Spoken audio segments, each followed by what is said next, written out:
নমস্কার, আমি Mir. B news Bangla নেটওয়ার্কের সমস্ত দর্শকদের আমার তরফ থেকে অনেক অনেক প্রীতি আর শুভেচ্ছা। খুব ভালো থাকবেন।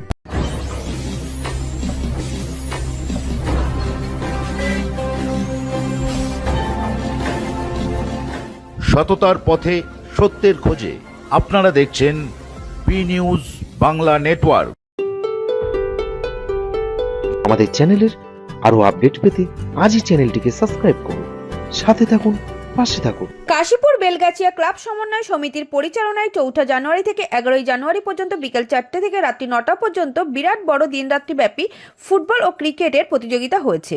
এখানে উপস্থিত ছিলেন স্বনামধন্য ব্যক্তিবর্গরা। এই প্রতিযোগিতায় অংশগ্রহণ করেন অনেক দূর দূর থেকে আসা প্রতিযোগীরা।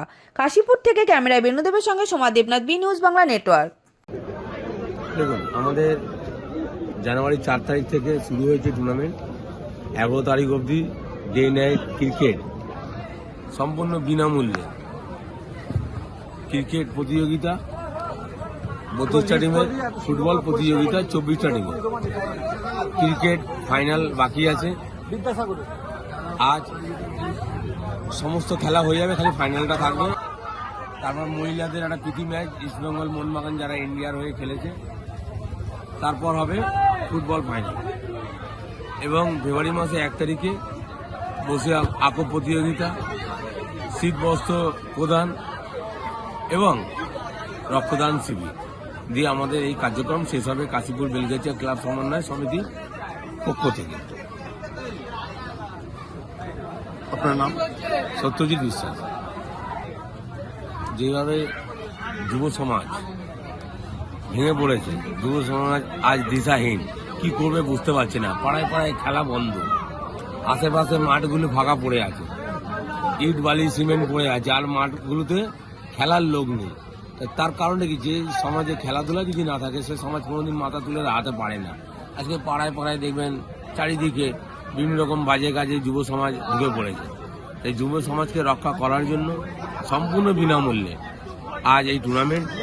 এটা আগামী দিনে আমাদের দেখে তো বাচ্চারা শিখবে। আমরা যদি কোনো ভালো কাজ না করি তাহলে কি হবে, কে দাঁড়াবে দেশের জন্য, সমাজের জন্য? আজ যে অবস্থা সমাজের চলছে, সে সমাজকে রক্ষা করার জন্য আজ আমার এই কার্যক্রম, এই উদ্যোগ আগেও নিয়েছিলাম, এখনও নিয়েছি। ঈশ্বরের আশীর্বাদে যদি ভালো থাকে, আপনাদের ভালোবাসায় যদি ভালো থাকে, আগামী দিন যুব সমাজ, বিশেষ করে বাচ্চাদের জন্য আমার এই উদ্যোগ ছিল, আছে, থাকবে। এই উদ্যোগকে আপনি প্রতি বছরই আপনি এটা করেন? না, এই উদ্যোগটা প্রতি বছর করতে পারি না। কেন? অর্থনৈতিক একটু দুর্বল আমি। একটা প্রোগ্রাম করাটা তো সহজ না। 4 থেকে 5 লাখ টাকার বাজেট, সম্পূর্ণ বিনামূল্যে, কারোর থেকে পয়সা নেওয়াও হচ্ছে না।